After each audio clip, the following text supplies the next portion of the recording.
சென்னை கொளத்தூர் தொகுதி திருவேங்கடம் நகரில் நில சம்பந்தமான வழக்கில் ஆக்கிரமிப்பை அகற்ற வீட்டிலிருந்த பெண்களிடம் அத்துமீறி சாதிய ரீதியாக இழிவுபடுத்தி காவல்துறை அராஜகம் செய்ததாக மக்கள் குற்றம் சாட்டியுள்ளனர்.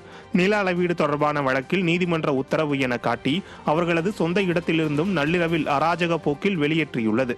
பொம்மை முதல்வரின் சொந்த தொகுதியில் பெண்களிடம் அநாகரிகமாகவும் சாதி ரீதியாகவும் காவல்துறையினரே இழிவுபடுத்திய சம்பவம் பெரும் பரபரப்பை ஏற்படுத்தியுள்ளது.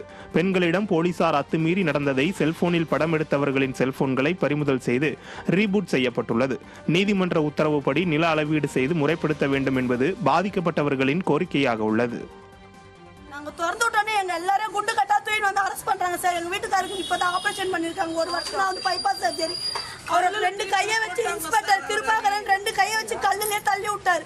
நான் அதுக்கு ஓடனோடனே முடியா போச்சு கண்ட இடத்துல கையை வச்சு என்னை தள்ளி விட்டாரு. எங்க நாட்டார் என்னை கேட்க வரும்போது அவங்களே இழுத்துன்னு தரத்தாருன்னு எல்லாரையும் அரெஸ்ட் பண்ணுங்க, யாருமே இங்க இருக்க கூடாதுன்னு அந்த இன்ஸ்பெக்டர் ரொம்ப அராஜகம் பண்ணார் சார். ஏசி ஒரு வார்த்தை கூட பேசல, ஓரமா நின்னாரு. லேடிஸ் போலீஸ் எல்லாம் அப்படியே நிக்கிறாங்க. இந்த இன்ஸ்பெக்டர் தான் அவ்வளவு அராஜகம் பண்ணாரு. வந்து உட்காந்துக்கிறாங்க, எல்லாம் பிடிச்சி வெளியே தெத்து அவளுங்க இன்ஸ்பெக்டர் சொன்னார் சார். ஜாதி பேரை சொல்லி இந்த நாய்களுக்கு இந்த இடமா அப்படின்னு சொல்லி தெத்துனாரு சார். எங்க பசங்க எல்லாம் போன்ல வீடியோ எடுத்ததுக்கு எல்லா போனும் புடின்னு போயிட்டாங்க சார். சேலம் மாவட்டம் மேட்டூர் அணைக்கு நீர்வரத்து அதிகரித்துள்ளது. காவிரி நீர்பிடிப்பு பகுதிகளில் பெய்து வரும் கனமழை காரணமாக கர்நாடக அணைகளில் இருந்து காவிரி ஆற்றில் திறந்துவிடப்படும் உபரி நீரின் அளவும் அதிகரித்து வருகிறது. மேட்டூர் அணைக்கு வரும் நீர்வரத்து 45,000 கன அடியாக உள்ளது.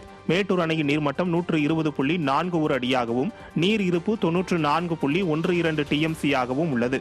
அணையிலிருந்து நீர்மின் நிலையங்கள் வழியாக வினாடிக்கு 21,500 கன அடியும் 16 கண் மதகு வழியாக 14,000 கன அடியும் கிழக்கு மேற்கு கால்வாய் பாசனத்திற்காக 500 கன அடி நீரும் வெளியேற்றப்படுகிறது. இதன் காரணமாக காவிரி கரையோரத்தில் வசிக்கும் பொதுமக்களுக்கு வெள்ள அபாய எச்சரிக்கை விடப்பட்டுள்ளது. அதிமுக முன்னாள் அமைச்சர் ஜெயக்குமார் கைதை கண்டித்து அதிமுக நாடாளுமன்ற உறுப்பினரும் முன்னாள் அமைச்சருமான CV சண்முகம் மீது போடப்பட்ட 2 வழக்குகள் மற்றும் ஒரு குற்றப்பத்திரிகை என 3ஐயும் ரத்து செய்து சென்னை உயர்நீதிமன்றம் அதிரடி உத்தரவு பிறப்பித்துள்ளது. அரசியல் காழ்ப்புணர்ச்சி காரணமாக முன்னாள் அமைச்சர் ஜெயக்குமார் கைது செய்யப்பட்டதை கண்டித்து நாடாளுமன்ற உறுப்பினர் CV சண்முகம் போராட்டம் நடத்தினார். அது குறித்து கடந்த பிப்ரவரி 28ஆம் தேதி கிராம நிர்வாக அலுவலர் புகார் கொடுத்த நிலையில் 8 மாதங்கள் கழித்து அந்த புகாரின் மீது வழக்கு பதிவு செய்யப்பட்டது. இதை எதிர்த்து நாடாளுமன்ற உறுப்பினர் CV சண்முகம் தரப்பில் உயர்நீதிமன்றத்தில் மனு தாக்கல் செய்யப்பட்டதை அடுத்து 2 வழக்குகள் மற்றும் அவர் மீதான ஒரு குற்றப்பத்திரிகை என அனைத்தையும் ரத்து செய்து நீதிபதி உத்தரவிட்டார். நெல்லையில் சட்டவிரோதமாக இடைநில்லா பேருந்துகளை இயக்கும் போக்குவரத்து துறை அதிகாரிகள் மீது நடவடிக்கை எடுக்க வேண்டும் என பொதுமக்கள் கோரிக்கை விடுத்துள்ளனர். நெல்லையிலிருந்து பல்வேறு ஊர்களுக்கு இடைநில்லா பேருந்து என்ற பெயரில் அரசு அனுமதியின்றி கிளை மேலாளர்கள் பேருந்தை இயக்கி வருகின்றனர்.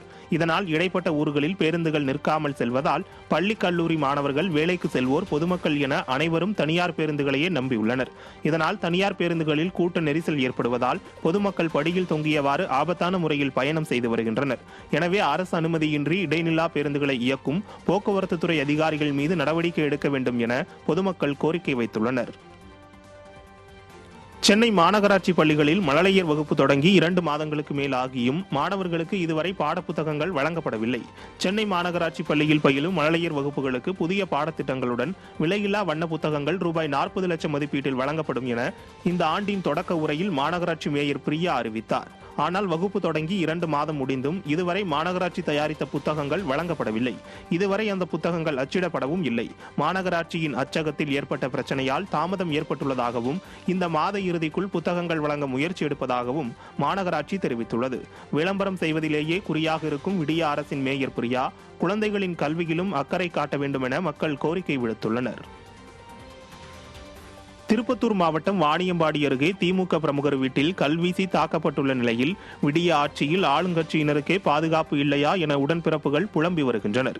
அம்பூர்பேட்டை பகுதியைச் சேர்ந்த திமுக பிரமுகர் ஸ்ரீதர் என்பவருக்கும் அவரது உறவினர்களுக்கும் முன்விரோதம் இருந்த நிலையில் உறவினரின் மகன் மணிகண்டன் என்பவர் ஸ்ரீதர் வீட்டில் கல்வீசி தாக்கியுள்ளார். இதில் வீட்டில் உள்ள ஜன்னல் கண்ணாடிகள் உடைந்த நிலையில் கல்வீசி தாக்கும் காட்சிகள் CCTV கேமராவில் பதிவாகியுள்ளது.